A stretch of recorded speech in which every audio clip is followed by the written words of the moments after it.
ప్రార్థన చేసుకుందామండి. ప్రార్థన చేసుకుందాం. అందరూ తలలు వంచినట్లయితే. పరలోకమందున్న మా తండ్రి, మీ ఉన్నతమైన ఘనమైన శ్రేష్టమైన నామానికి మీ ప్రియకుమారుడైన యేసుక్రీస్తు ప్రభువారి ద్వారా కృతజ్ఞతాస్తుతులు చెల్లిస్తూ ఉన్నాను తండ్రి. ఎన్నో విలువైనటువంటి సంగతులు తండ్రి నీ పిల్లలకు వివరించటానికి సిద్ధపడుతుండగా సమయోచితమైన జ్ఞానాన్ని నాకు అనుగ్రహించండి. నీ పిల్లలు కేవలము వినేవారుగా ఉండి తమను తాము మోసపుచ్చుకొనకుండా వింటున్నటువంటి మాటలో ఉన్న సత్యాన్ని గ్రహించడానికి మంచి జ్ఞానాన్ని వారికి అనుగ్రహించమని అడుగుచున్నాను. ఈ కూడిక ముగిసే వరకును కూడా తండ్రి ఎలాంటి అల్లరను ఆటంకమును లేకుండా మీరేమో అందరికీ తోడుగా ఉండి ఆదరించి నడిపించమని త్వరలో మా కొరకు రానయ్యున్న మా ప్రభువుని మీ ప్రియకుమారుడైన క్రీస్తు యేసు వారి పరిశుద్ధమైన నామములో ఈ ప్రార్థన మనములన్నీ కూడా అడిగి వేడుకొనుచున్నాము తండ్రి, ఆమెన్. క్రీస్తునందు చేరవచ్చినటువంటి ప్రియులైన దేవుని పిల్లలందరికీ ప్రభువును రక్షకుడైన యేసుక్రీస్తు ప్రభుల వారి నామంలో నా ప్రత్యేకమైన వందనాలు తెలియజేస్తూ ఉన్నా. ఇంత మంచి సమయాన్ని మనకు అనుగ్రహించినటువంటి తండ్రి అయినటువంటి దేవునికి ప్రభు అయిన క్రీస్తు వారి పేరట నా కృతజ్ఞతాస్తుతులు చెల్లిస్తూ ఉన్నాను. ప్రియులారా, ఈ సందర్భంలో ఒక చక్కటి ప్రాముఖ్యమైనటువంటి విషయాన్ని దేవుని గ్రంథంలో నుంచి పరిశీలనతో పరిశోధనతో కొన్ని మాటలు మనం నేర్చుకుందాం. ఎందుకంటే నేడు క్రీస్తు పేరట జరుగుతున్నటువంటి బోధంతా కూడా లేఖనానుసారమైనటువంటి బోధ జరుగుతుందా అనేది మనం జాగ్రత్తగా ఆలోచించాలి. ఎందుకంటే ఈరోజు ఎక్కడ చూసిన సంఘాలు, సేవకులు విస్తారంగా విస్తరిస్తూ మనకు కనపడుతూ ఉంది. అంటే సంఘాలు విస్తరించొద్దా, సేవకులు తయారవద్దా అనేది నా భావన కాదండి. వద్దనేది నా ఉద్దేశం కాదండి. ఎందుకంటే ఈరోజు సంఘ విస్తరణ జరుగుతుంది, సేవకుల విస్తరణ జరుగుతుంది, కానీ దేవుడు కోరుకున్నట్టుగా సువార్త జరుగుతుందా సంఘాలలో అనేది మనం జాగ్రత్తగా ఆలోచించవలసినటువంటి అవసరం ఉంది. ఎందుకంటే యేసుక్రీస్తు ప్రభువారు కూడా సువార్తను ప్రకటిస్తున్నటువంటి ఆ దినాలలో వింటున్నటువంటి వారి గురించి ఆయన ఏం మాట్లాడుతున్నారు అని అంటే, మార్కు సువార్త 4వ అధ్యాయం, ఎన్నోసార్లు మనం ఈ సంగతిని మనం విన్నాం ప్రియులారా. ఏం మాట్లాడుతున్నారు అని అంటే మార్కు సువార్త 4వ అధ్యాయము 23-24లో మీలో ఎవరికైనా చెవులుండిన ఎడల మీరు ఏమి వినుచున్నారో జాగ్రత్తగా వినండి అని మాట్లాడుతున్నాడు యేసుక్రీస్తు ప్రభువారు.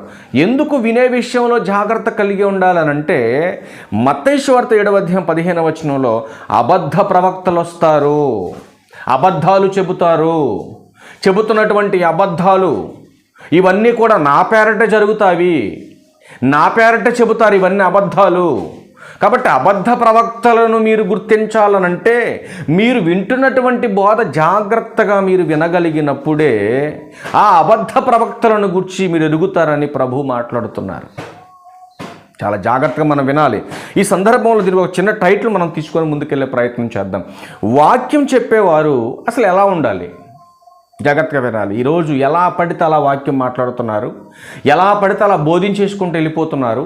మేం చేస్తున్నటువంటి బోధే చాలా ప్రాముఖ్యమైంది, మేమే గొప్పవారము, మేమే ప్రధానమైనటువంటి వారమని ఈరోజు 4 ముక్కలు నేర్చుకొని భూమి మీద నిలబడకుండా ఆకాశాన్ని అంటే అంత ఎత్తుకు ఎగిరిపోతూ మాట్లాడుతున్నటువంటి భావన మనకు కనపడుతుంది సమాజంలో. ప్రియులారా, గమనించాలి చాలా విషయాలు. ఇది చాలా ప్రాముఖ్యమైనటువంటి విషయాలు చెప్తాను, జాగ్రత్తగా వినండి. జస్ట్ ఇది పరిచయం మాత్రమేనండి. దాదాపు ఈ సంఘాన్ని గురించి, సేవకుల గురించి ఎన్ని టాపిక్స్ మాట్లాడతామో, ఎన్ని పాఠాలుగా మాట్లాడతామో మాకేం తెలియదు. కానీ మీరు కొంచెం జాగ్రత్తగా మీరు ఈ యొక్క పాఠాన్ని జాగ్రత్తగా వినగలిగితేనే నేడు బోధిస్తున్నటువంటి బోధ, ఆ బోధను చేస్తున్నటువంటి సేవకులు ఎలా ఉండాలో, ఎలా బోధించాలో చాలా జాగ్రత్తగా మనం వినాలండి. 66 పుస్తకాల్లో ఉన్నటువంటి జ్ఞానాన్ని ఈ సమాజానికి ఎలా ప్రకటించాలో, ఎందుకోసం ప్రకటించాలో, ఎందుకు దేవుడు ప్రకటించమనే ఒక బాధ్యతను తండ్రి కుమారుడికిస్తే, కుమారుడు అపోస్తులకిస్తే, అపోస్తులు సంఘానికిస్తే, ఆ సంఘము నేడు సమాజానికి ఎలా నేర్పిస్తుందో మనం జాగ్రత్తగా కొన్ని పాయింట్స్ నేర్చుకోవాలండి. ప్రతి ఒక్కరూ కూడా బైబిల్ చదివేటప్పుడు కానీ, బైబిల్ నేర్చుకునేటప్పుడు కానీ, ఇతరులకు దీన్ని గురించి ప్రకటించేటటువంటి విషయంలో కానీ కొన్ని ఫార్మాట్స్ తెలియాలి బైబిల్ బోధిస్తున్నటువంటి ప్రతి సేవకుడికి. బైబిల్ బేసిక్స్ తెలియకుండానే ఈరోజు బోధ చేస్తూ ఇదిగో నాకు అంతా తెలుసు అన్నట్టుగా ఈరోజు సమాజంలో ఏమండి గొప్పలు చెప్పుకొని బ్రతుకుతున్నారు చాలామంది. బైబిల్ బేసిక్స్ అంటే ఏంటి? కొన్ని ప్రాథమికమైనటువంటి పాఠాలు తెలియాలండి. ప్రాథమిక విద్య మనం ఎక్కడ నేర్చుకున్నాం? ప్రారంభంలో ఎక్కడండి? కాలేజీల్లోనా? కాలేజీలో నేర్చుకున్నాం మనం, పాఠశాలలో నేర్చుకున్నాం. ఏంటి ప్రాథమిక విద్య అంటే? ప్రాథమిక పాఠశాలలో ఏమి నేర్పుతారండి? ఏ పాఠాలు నేర్పుతారండి? ప్రాథమిక విద్య అంటే ఏంటి? నువ్వు చదవటానికి అవసరమైన బేసిక్స్ నేర్పుతారు. అందులో కొన్ని అక్షరాలు నేర్పుతారు. అవన్నీ నేర్చుకోగలిగితేనే రాబోతున్నటువంటి దినాలలో, తరగతులలో ఈ బేసిక్స్ నాలెడ్జ్ అవసరం వాడికి. అవి నేర్పకుండా, ప్రాథమిక పాఠాలు నేర్చుకోకుండా ఫస్ట్ క్లాస్కి వెళ్ళగలడా? ఫస్ట్ క్లాస్కి వెళ్ళి చదవగలగడా? 10th పూర్తి చేయగలడా? డిగ్రీకి వెళ్ళగలడా? ప్రాథమిక పాఠాలు నేర్చుకోలేనటువంటి విద్యార్థి ఎలా ఫెయిల్ అవుతాడో, ప్రాథమిక పాఠాలు నేర్చుకోకుండా బోధ చేస్తున్నటువంటి సేవకులు కూడా నేడు సంఘాలలో ఎలా చలమనవుతున్నారో, ఎలా బోధన బోధిస్తున్నారో, ఎవరికి నచ్చినట్టు వాళ్ళు ఎలా బోధిస్తూ ముందుకెళ్తున్నారో మనం కొన్ని సంగతులు బైబిల్ గ్రంథంలో చూడాలి ప్రియులారా. ఎందుకంటే 4 ముక్కలు చెప్పేసినంత మాత్రం నేను సేవకుని అయిపోనండి. 4 మాటలు నేర్చుకొని ఒకదానికొకటి పొంతన లేకుండా మాట్లాడుతున్నటువంటి మాటలు సమాజానికి తెలియదులే అని నువ్వు బోధించినంత మాత్రాన అది బోధ కాదు, నువ్వు సేవకుడు అంతకన్నా కాదు. నేను సేవకుడిని గుర్తించాలి సమాజం అంటే నేను చెబుతున్నటువంటి సత్యం, నేను బోధిస్తున్నటువంటి బోధ అది దేవునికి మహిమకరంగా జరగాలి, అది దేవునికి ఇష్టమైనదిగా ఉండాలి. కానీ ఈరోజు ఏం చేస్తున్నారు సేవకులుగా సమాజంలో? మనం ఆలోచించగలిగితే ప్రియమైన దేవుని వారులారా, చాలా ప్రాముఖ్యమైనటువంటి విషయాలు గ్రంథాల నుంచి మనం చూద్దాం ప్రియులారా. చూద్దాం ఒకసారి మత్తయి సువార్త 7వ అధ్యాయం 22వ వచనములో, ఆ దినమందు అనేకులు నన్ను చూచి ప్రభువా ప్రభువా మేము నీ నామమున ప్రవచింపలేదా? నీ నామమున దెయ్యములను వెళ్ళకొట్టలేదా? నీ నామమున అనేకమైన అద్భుతములు చేయలేదా అని చెప్పుదురు. ఏంటంటే ఎంత వర్క్ చేశామని చెబుతున్నారంటే యేసుక్రీస్తు ప్రభు వారికి. ఇదిగో అనేకులు వచ్చేసి ఆయన దగ్గరికి, ప్రభువా నీ నామమున దయ్యాలను వెళ్ళగొట్టాం, నీ నామమున వాక్యాన్ని ప్రకటించాం, అద్భుతాలు చేశాం, ఇవన్నీ చేశామని ఆయన దగ్గరికి వచ్చి చెబుతుంటే ప్రభువారు ఏమంటున్నారు? 23వ వచనం చూడండి. అప్పుడు నేను మిమ్మును ఎన్నడను ఎరగను. ఇదేంటండి? ఇంత సేవ చేస్తే, ఇంత గొప్ప గొప్ప అద్భుతాలు స్వస్థతలు చేస్తుంటే మరి యేసుక్రీస్తు ప్రభువారు ఏంటి మీరు ఎవరో నాకు తెలియదు అంటున్నాడు ఈయన. అంటే నువ్వు చేసిన బోధ దేవుని చిత్త ప్రకారం కాదన్నమాట, అంటే లేఖనానుసారమైంది కాదన్నమాట, దేవునికి ఇష్టమైంది కాదన్నమాట. మీరు అనుకోవచ్చు దెయ్యములు వదలకొట్టింది యేసుక్రీస్తు వారే కదా, అదే దెయ్యాలను మేము వదలకొడితే అసలు మీరెవరో తెలియదు అంటున్నాడు ఏంటినా? ప్రవచనాలు ప్రవక్తలు చెప్పారు, అదే ప్రవచనాలు మేము చెబుతున్నాం, ఇది బైబిల్లో ఉన్నటువంటి సందర్భమే కదా అని మీరు అనుకోవచ్చు. మరొక సందర్భం మాట్లాడుతున్నాడు, అద్భుతములు చేయలేదా? యేసుక్రీస్తు వారు చేశారు, అపోస్తులు చేశారు, ఎందరో అద్భుతాలు చేశారే, మరి మేం చేస్తే తప్పేంటి? ఇదిగో రెఫరెన్స్, ఇదిగో జాగ్రత్తగా చెవులు పెట్టి వినండి, జాగ్రత్తగా మనసు పెట్టండి, వాక్యం మీద చెప్తాను, జాగ్రత్తగా వినండి. బైబిల్ అందుకే అంటుందండి, బైబిల్లో కొన్ని ఫార్మాట్స్ తెలియాలి. బైబిల్ మాట్లాడుతున్న ప్రతి వారికి, మాట్లాడుతున్నటువంటి ఆ కాంటెస్ట్లో ఉన్నటువంటి పాయింట్స్ ఏంటో మనం గమనించాలి.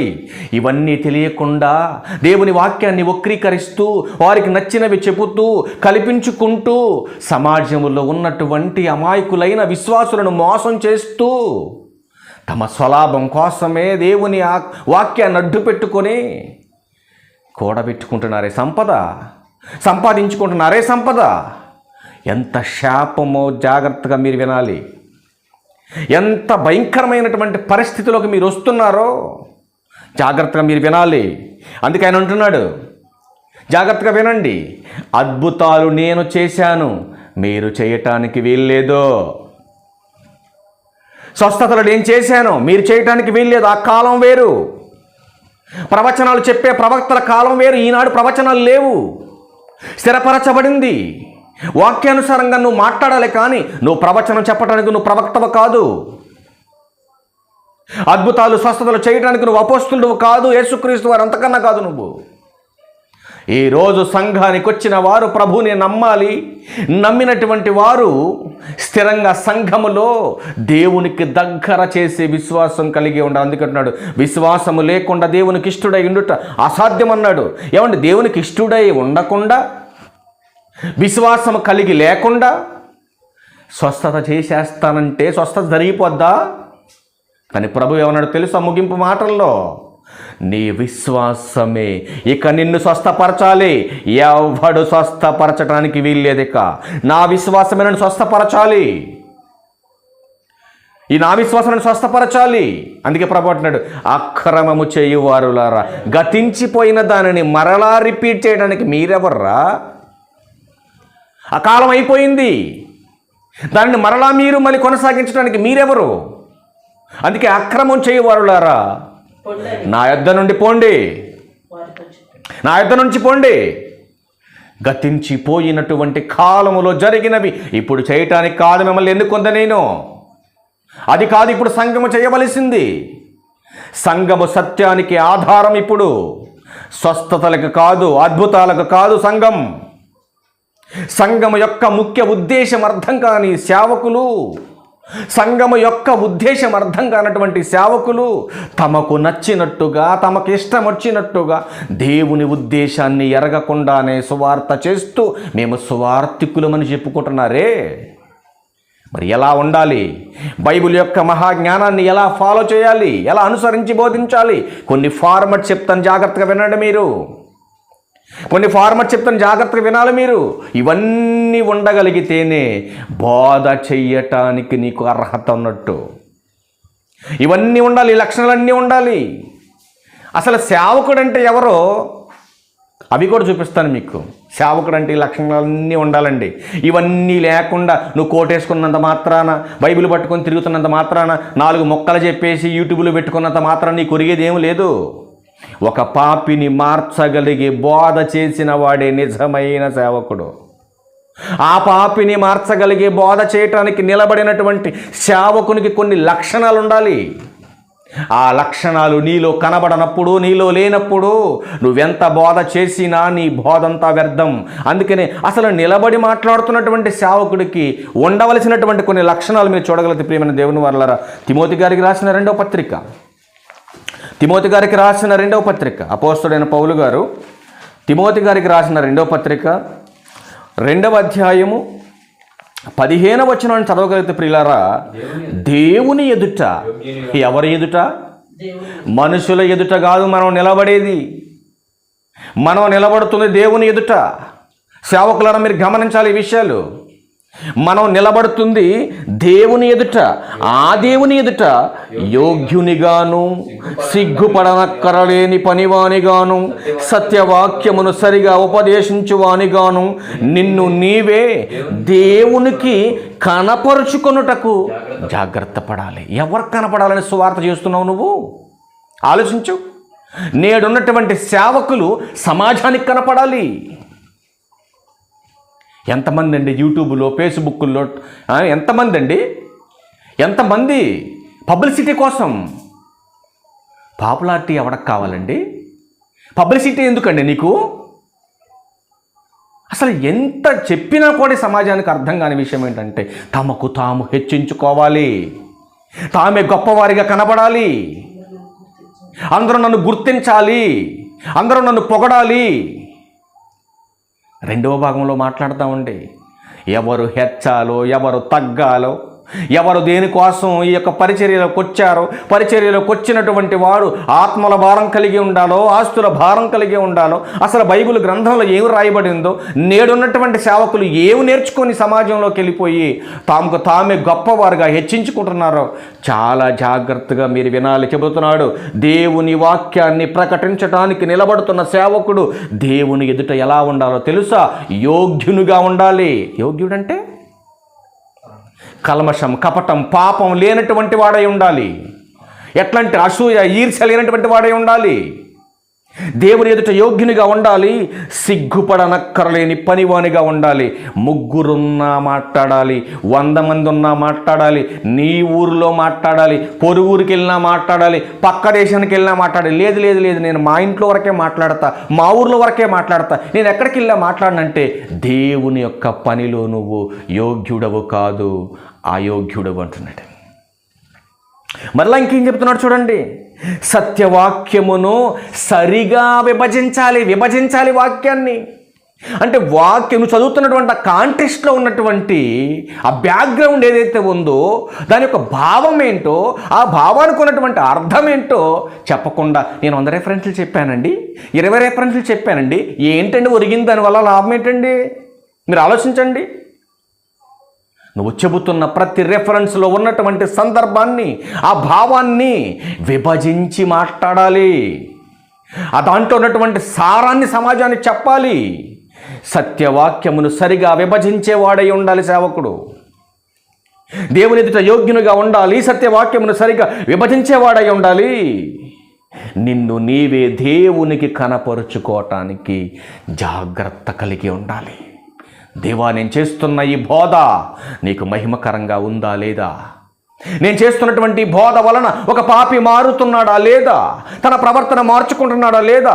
మార్చేలా నా బోధ ఉందా లేదా? అది చూసుకోవాలి. కానీ ఏదో 4 ముక్కలు మాట్లాడేసుకోవటం, దానికి ఒక తంబనేలు వేసుకోవటం, ఫేస్బుక్లో యూట్యూబ్లో పెట్టేసుకోవటం, దీన్ని ఎంతమంది లైక్ చేశారు, ఎంతమంది చూశారు, పదే దాని వైపుకే నీ దృష్టి తీసుకెళ్ళిపోతున్నావు తప్ప, నీ పబ్లిసిటీ కోసమే నువ్వు చేస్తున్నావే తప్ప, నేను నేర్చుకున్నటువంటి బోధ దేవునికి మహిమకరమైందా కాదా, ఒక పాపి మార్చగలిగే బోధ కాదా చెక్ చేసుకునే బుద్ధి జ్ఞానం చాలామందికి లేదండి.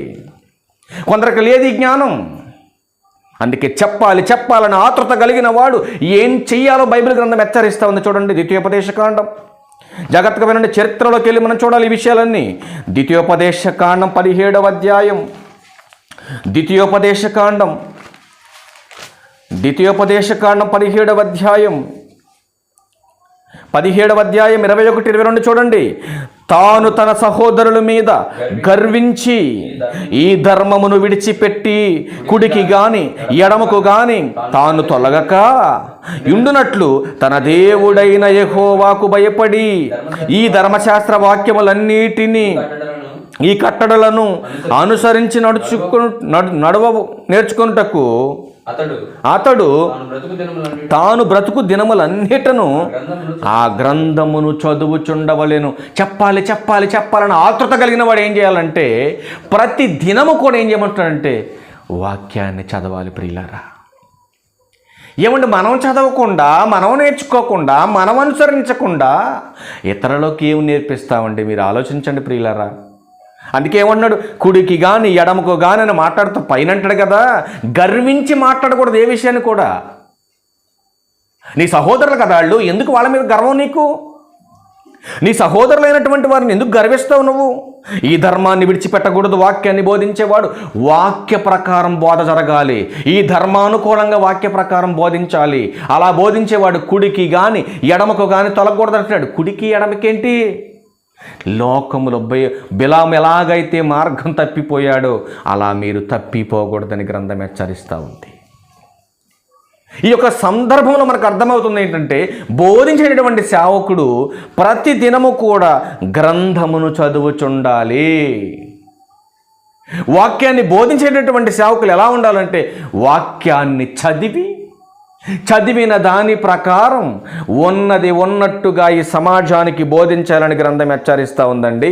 తిమోతి గారికి రాసిన మొదటి పత్రిక చూడండి. పౌలు గారు, అపోస్తలుడైన పౌలు గారు తిమోతి గారికి రాసిన మొదటి పత్రిక 4వ అధ్యాయం 16వ వచనం చూడగలిగితే ప్రియమైన దేవుని వారలారా, చక్కటి విషయాన్ని అక్కడ ఆయన మాట్లాడుతున్నాడు. తిమోతి గారికి రాసిన మొదటి పత్రిక 4వ అధ్యాయం 16వ వచనం, నిన్ను గూర్చియు నీ బోధను గూర్చియు జాగ్రత్త కలిగి ఉండుము. ఎందుకండి పౌలు గారు తిమోతి గారికి ఇంత ఖండితంగా మాట్లాడుతున్నాడు? మొదట నిన్ను గూర్చి, రెండవది నీ బోధన గూర్చి. అంటే బోధించేవాడి ప్రవర్తన కూడా బాగుండాలా? అంతే కదండి. బోధించేవాడి బోధ కరెక్ట్గా ఉండాలి. ఆ బోధించేవాడి యొక్క ప్రవర్తన కూడా జాగ్రత్తగా ఉండాలి. అంటే నా ప్రవర్తన బాగోకపోతే నేను బోధ చేయటానికి అనర్హున్నా? అంతే కదండి. మరి నా ప్రవర్తన బాలేకుండా దేవుడు కోరుకున్నటువంటి యోగ్యత నాలో లేకుండా నేను బోధించడానికి అర్హుణ్ణి కాదండి. ప్రియులారా, మీరు ఆలోచించండి. మనము సువార్త పని చేస్తున్నామంటే ఈ పనికి మనం అర్హత కలిగిన వారమా కాదని మనం ఆలోచించాలండి. ఏది నచ్చితే అది చెప్పుతూ, ఏది నోటుకొచ్చింది ఏది మాట్లాడుతూ, అసలు ఇది వాక్యానుసారమా, ఈ సందర్భంలో దీన్ని చెప్పొచ్చా చెప్పకూడదా, ఎప్పుడు ఏది మాట్లాడాలో తెలియనటువంటి వారు కూడా లేకపోలే సంఘాల్లో. అందుకంటున్నాడు ఆయన, నిన్ను గూర్చియు నీ బోధన గూర్చియు జాగ్రత్త కలిగి ఉండుము, వీటిలో నిలకడగా ఉండుము. వేటిలో? నీ ప్రవర్తనలో, నువ్వు బోధిస్తున్న బోధలో, నీ ప్రవర్తనలో, నువ్వు బోధిస్తున్నటువంటి బోధలో. ఈ రెండిటిలో నువ్వు నిలకడగా ఉంటే, ఆయన మాట్లాడుతున్నాడు, ఈ రెండిట్లో నువ్వు నిలకడగా ఉంటే నీవిలాగు చేసి నిన్నును నీ బోధ వినివారిని రక్షించుకుంటావు. చూసారు ఎంత బాగుందండి మాట. నేను చెప్పినటువంటి 2 పాయింట్స్ను కనుక నువ్వు మైనస్ చేసుకోకుండా వాక్యానుసారంగా నువ్వు నిలబడగలిగితే, ఒకటి నిన్ను గూర్చి, నీ బోధన గూర్చి, ఈ రెండిట్లో నిలకడగా ఉండగలిగితే నిన్ను నీ బోధ వినేవారిని కూడా నువ్వు రక్షించుకుంటావు అంటున్నాడు ఆయన.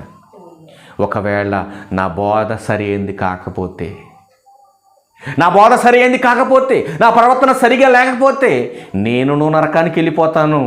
నా బోధ సరిగా లేకపోతే నా బోధ వింటున్న వాళ్ళు కూడా ఎక్కడికి వెళ్ళిపోతారు? నరకానికి జారిపోతారు. ప్రియులారా, జాగ్రత్తగా వినండి. మీకు బోధిస్తున్నటువంటి బోధకుడు సక్రమంగా ఉన్నాడో లేదో మీరు చూసుకోకపోతే వాడితో పాటు మీరు కూడా నరకానికి పోతారు. జాగ్రత్తగా వినండి. డ్రైవింగ్ చేసేటటువంటి డ్రైవర్ గుడ్డోడైతే వెనకాల వాళ్ళంతా పరిస్థితి ఏంటి ఆలోచించండి. అందుకే ప్రభు అన్నాడు, ఒక గుడ్డివాడు మరొక గుడ్డివాడికి త్రావు చూపునా అన్నాడు. ఆలోచించండి ఒకసారి. అందుకే గుడ్డెదు చేలో పడ్డట్టుగా మనం ఉండకూడదండి. ఏ సేవకుడైతే పర్లేదులేండి, ఏ సేవకుడైనా బోధే కదండి బోధించేది. ఒక ఆయన ఏంటంటే మరి జ్ఞానం ఉందో లేదో నాకు తెలియదు, కానీ దయ్యపు బోధ చేస్తున్నటువంటి వ్యక్తిని కూడా ఏమంటాడంటే, యేసుక్రీస్తు నామం ప్రకారమే కదండి చేస్తుంది, యేసుక్రీస్తు వారి నామాన్ని మహిమపరుస్తున్నాడు కదండి, యేసుక్రీస్తు వారి నామాన్ని ప్రకటిస్తున్నాడు కదండి, పర్లేదులే ఆయన కూడా దేవుని బిడ్డేలే అని యేసుక్రీస్తు వారు చెప్పినట్టుగా ఈ వ్యక్తి ఆ యొక్క కాంటెస్ట్లో ఉన్నటువంటి దాని మీనింగ్ అర్థం కాకుండా వాక్యాన్ని చెబుతున్నాడు. ఒకసారి అట్లా మాట్లాడుతున్న వారి గురించి ఒక రెఫరెన్స్ చూద్దాం ప్రియులారా, చాలా బాగుంటుంది ఆ మాట. చూద్దాం. యోహాను గారు రాసినటువంటి రెండవ పత్రికలో, పేతురు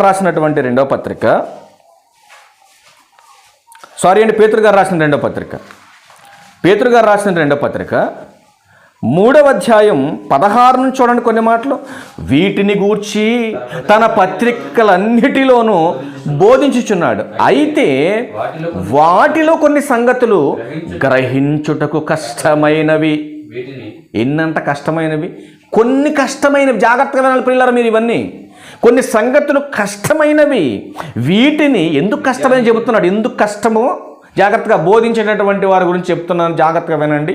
ఎందుకు కొన్ని కష్టమైనవో సంగమా మీరు గమనించాలి ఈ విషయాలు. చూడండి, వీటిని విద్యావిహీనులు అంటే చదువులేనోళ్ళు, చదువులేనటువంటి వారండి. చదువులేనటువంటి వారంటే విద్యాహీనులు.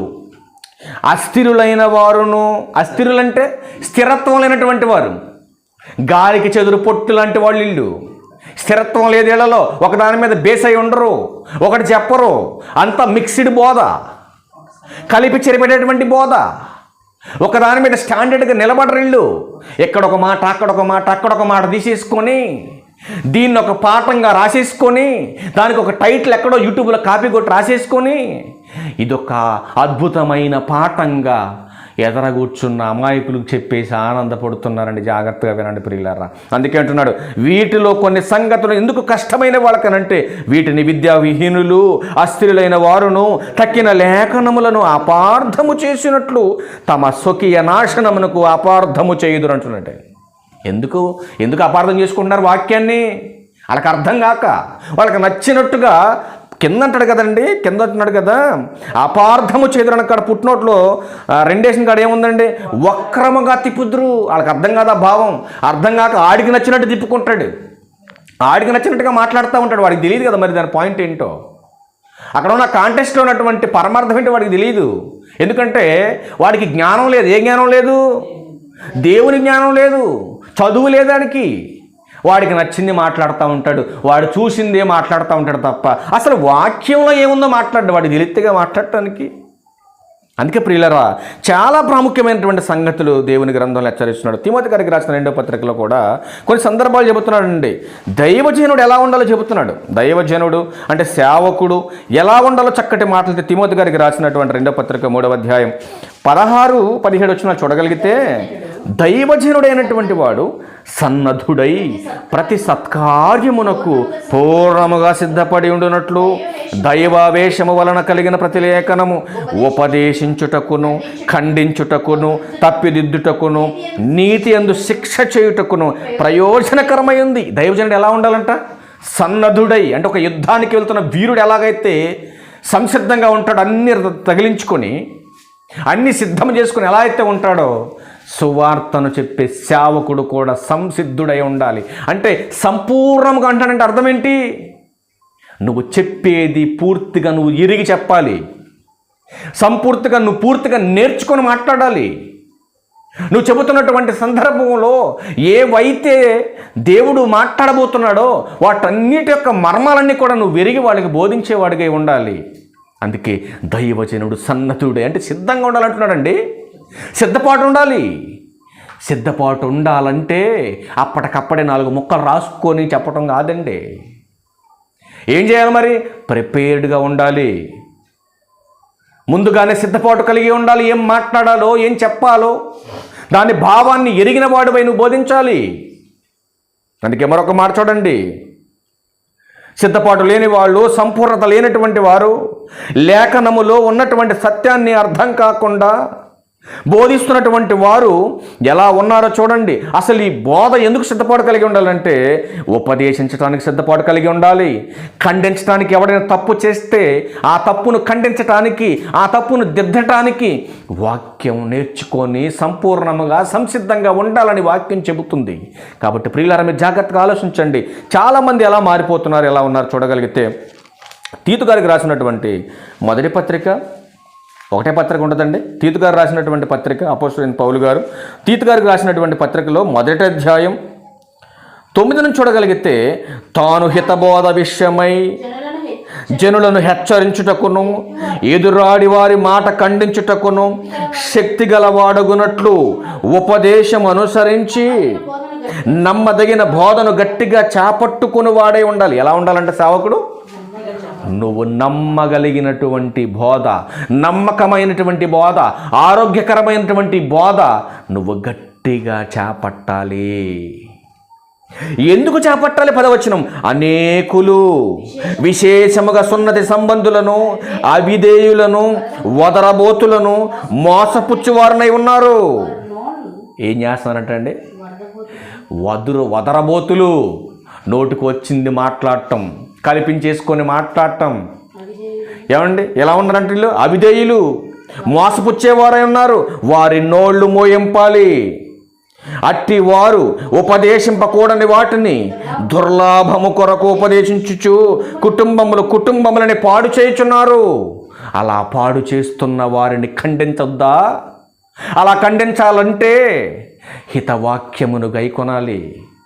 సత్యవాక్యమును గైకొని దైవజనుడైనటువంటి నీవు వారిని ఖండించటానికి, వారి తప్పు దిద్దటానికి, వారిని సరిచేయటానికి ఈ మాటలను నువ్వేం చేయమంటాడైనా గట్టిగా పట్టుకొని ఉండాలి, సంసిద్ధుడిగా ఉండాలి నీవు. కానీ ఈరోజు ఏం జరుగుతుంది సమాజంలో మీరు ఆలోచించండి. అందరూ కూడా సత్యవాక్యాన్ని చెప్పట్లేదండి. సమాజంలో చాలామంది వాక్యాన్ని కలిపి చెరిపేస్తున్నారు. ఏది చెప్పాలో ఏది చెప్పకూడదో తెలియకుండా వాక్యాన్ని కలిపి చెరిపాడు. అనేకుల వలె నేనుండక మేముండక అంటున్నాడు పౌలు గారు. అంటే వాక్యాన్ని కూడా కలిపి చెరిపే వాళ్ళు ఉంటారా? ఉన్నారా సమాజంలో? చూద్దాం ఒకసారి కొరింథీయులకు రాసినటువంటి రెండవ పత్రిక, కొరింథీయులకు రాసిన రెండవ పత్రిక, రెండవ అధ్యాయం కొరింథీయులకు రాసిన రెండవ పత్రిక 2వ అధ్యాయం 17వ వచనం చూడండి ప్రియులారా. కావున ఇట్టి సంగతులకు చాలినవాడెవడు? మేము దేవుని వాక్యమును కలిపి చెరిపెడు అనేకుల వలె ఉండక నిష్కాపట్యము గలవారమును దేవుని వలన నియమింపబడిన వారమునయుండి క్రీస్తునందు దేవుని ఎదుట బోధించుచున్నాము. ఎవరి చేత ఏర్పరచబడిన వారు?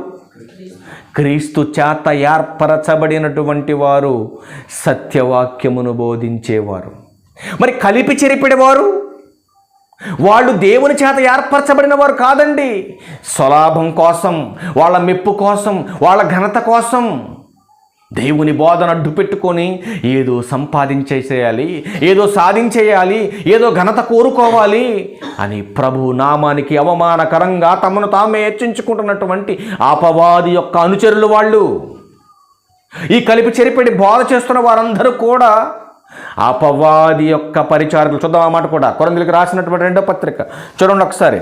కొరింథీయులకు రాసినటువంటి రెండవ పత్రిక చూడండి ఒకసారి. వీళ్ళంతా కూడా ఈ వాక్యాన్ని కలిపి చెరిపెడేవారు ఎవరి యొక్క పరిచారకులు మీరు చూడాలి, ఎలా ఉంటారో మీరు చూడాలి. కొరింథీయులకు రాసిన రెండవ పత్రిక 11వ అధ్యాయం 13 నుంచి 15 వరకు చూడండి. ఎలాగనగా ఎట్టివారు వాక్యాన్ని కలిపి చెరిపెడేవారు. ఎలా కలిపి చెరుపుతున్నారో మీకు చూపిస్తాను, కొన్ని పాయింట్స్ చూపిస్తాను, జాగ్రత్తగా మీరు వినాలి. అట్టివారు క్రీస్తు యొక్క అపోస్తుల వేషము ధరించుకుని వారై ఉండి దొంగ అపోస్తులను మోసగాండ్రకు పనివారై ఉన్నారు. ఏ వేషం ధరించారండి వీళ్ళు? బైబులే పట్టుకున్నారు, సేవకుల వేషమే ధరించుకున్నారండి. జాగ్రత్తగా వినాలి. అపవాది ఎలా మోసం చేస్తుందో మీరు చూడాలి జాగ్రత్తగా. బైబుల్ని చేత పట్టించాడు అపవాది. వాడి సైన్యంగా మార్చుకున్నాడు కొందరిని. మార్చుకొని క్రీస్తు బోధకు భిన్నమైనటువంటి బోధ చేయిస్తూ మనుషులందరినీ మార్గం తప్పిస్తున్నాడు. చాలామంది అమాయకులు తెలియక వాళ్ళు బోధించేది క్రీస్తు బోధే, వీళ్ళు బోధించేది క్రీస్తు బోధ అని పాపం వాళ్ళకి తెలియక అమాయక ప్రజలు మోసపోతూ నాశనానికి వెళ్ళిపోతున్నారండి. అందుకే మాట్లాడుతున్నాడు పౌలు గారు కొరింథీ సంఘంతో మాట్లాడుతున్నారు. ఏం మాట? 14వ వచనం. ఇది ఆశ్చర్యము కాదు, సాతాను తానే వెలుగుదూత వేషము ధరించుకొనుచున్నాడు గనుక వాని పరిచారకులను, జాగ్రత్త అర్థం చేసుకోవాలి మీరు ఈ మాట. వాని పరిచారకులు అంటే క్రీస్తుకు పరిచారకులు ఉన్నట్టే అపవాదికి కూడా పరిచారకులు ఉన్నారు. క్రీస్తు పేరటే జరుగుతుంది బోధ, అపవాది కూడా చేస్తుంది క్రీస్తు పేరటే బోధ. కానీ కలిపి చెరిపేస్తున్న బోధ అపవాదిది. ఉన్నది ఉన్నట్టుగా సత్యాన్ని పాపిని మార్చే బోధ చేస్తున్నది యేసుక్రీస్తు వారి బోధ, అది అపోస్తుల బోధ. మరి కలిపి చెరిపడి వారు చేస్తున్న బోధ ఎలా ఉంటుంది చూపిస్తాం మీకు. ఈ మాట కంప్లీట్ అయిన తర్వాత మాట చూపిస్తాం మీకు. ఇది ఆశ్చర్యము కాదు, సాతాను తానే వెలుగుదూత వేషము ధరించుకొనుచున్నాడు గనుక వాని పరిచారకులను నీతి పరిచారకుల వేషము ధరించుకొనుట గొప్ప సంగతి కాదు, వారి క్రియలో చొప్పున వారికి నాశనముంది. ఒళ్ళు దగ్గర పెట్టుకొని వినండి. ఎవరికి నచ్చినట్టుగా వారు బోధించేసుకుంటూ క్రీస్తు పేరట అనేకమైనటువంటి విషయాలు కలిపి చెరిపెడి బోధ చేస్తున్నటువంటి సేవకులారా జాగ్రత్తగా మీరు వినండి, మీకు నాశనము తప్పదని బైబిల్ చెప్తా ఉంది. ఎలా కలిపి చెరుపుతున్నారండి వాక్యాన్ని? అది మాకు అర్థం కావాలి. కలిపి చెరిపెడి బోధకులు ఎలా ఉంటారండి అని అంటే కొన్ని ఫార్మాట్స్ తెలియాలి బైబుల్లో. అవి చూద్దామండి. ఏం తెలియాలో కలిపి చెరిపెడి బోధ చేస్తున్న వారి యొక్క విధి విధానాలు ఎలా ఉన్నాయో మనం చూడగలిగితే అసలు బైబుల్ బోధిస్తున్నటువంటి వారు నేర్చుకోవాల్సిన బేసిక్స్లో కొన్ని 6 పాయింట్స్ ఉంటాయండి. అవన్నీ కూడా మీరు నేర్చుకోవాలి. 6 పాయింట్లు ఉంటాయి. ఈ 6 పాయింట్లని బేస్ చేసుకునే ఏ సేవకుడైనా, పల్లెలో ఉన్న సేవకుడి నుంచి పట్టణంలో ఉన్న సేవకుడి వరకు ఈ 6 బేసిక్స్ నాలెడ్జ్ వాళ్ళకు ఉండగలిగితేనే సరి అయినటువంటి బోధ చేయగలుగుతారండి. ఈ 6 లక్షణాలు కనుక లేకపోతే సేవకుడిగా అన్ఫిట్ ఆ మనిషి అంతే. మా దగ్గర ఉన్నారండి, ప్రతి ఒక్కళ్ళు మాట్లాడతారు. మా దగ్గర కూడా చాలామంది ఉన్నారు మాట్లాడేవాళ్ళు. వాళ్ళంతా సేవకులు కాదు, వాళ్ళంతా సేవకులు కాదండి. నాలుగు మొక్కలు చెప్పేసినంత మాత్రాన్ని సేవకునంటే కుదరదు. మీకు వాక్య పఠనంగా చేసినటువంటి తిమోతి గారికి రాసినటువంటి మొదటి పత్రిక 3వ అధ్యాయం 1వ వచనం నుంచి 10వ వచనం వరకు చదువుకో. అసలు సేవకుడికి నీకు అర్హత ఉందో లేదో, అసలు నిజమైనటువంటి సేవకుడు అంటే ఎలా ఉండాలో, వాడికి ఉండవలసినటువంటి లక్షణాలు ఏంటో నిజంగా ఆ అధ్యాయం మొత్తం చదువుకో. ఒక్కటి లాస్ అయినా నువ్వు సేవకుడుగా దేవుని పనికి అనర్హుడవు. నువ్వు నిజంగా అన్ని అక్కడ ఉన్నటువంటి ఆ 10 పాయింట్స్ మీరు జాగ్రత్తగా చూడగలిగితే, ఈ 10 లక్షణాలు గనక నీలో ఉండగలిగితేనే నువ్వు సేవకుడివి. రెండవది, ఇదిగో ఇప్పుడు నేను చెప్పబోతున్నటువంటి ఈ 6 పాయింట్స్ నీకు అర్థమైతేనే బైబిల్ బోధ చేయటానికి ఒక సేవకుడిగా ఒక స్టాండర్డ్ నీకు వస్తుంది. లేదంటే కలిపి చెరిపేసి సువార్త అనుకొని సత్యం నుంచి పక్కకి వెళ్ళిపోయి దేవుని పరిచారకుడుగా ఉండవలసిన నీవు, క్రీస్తు యొక్క సైనికుడిగా ఉండవలసిన నీవు సాతాను సైనికుడిగా మారిపోతావు. అందుకే అంటున్నాడు, ఈ కలిపి చెరిపిడే వారు పాలు అవనటువంటి విషయాలు ఏంటంటే ఇక్కడ మీకు 6 చూపిస్తున్నాను. కలిపి చెరపనటువంటి వారు ఏం ఫాలో అయ్యి వాళ్ళు వాక్యాన్ని కలిపి చెరపట్లేదు?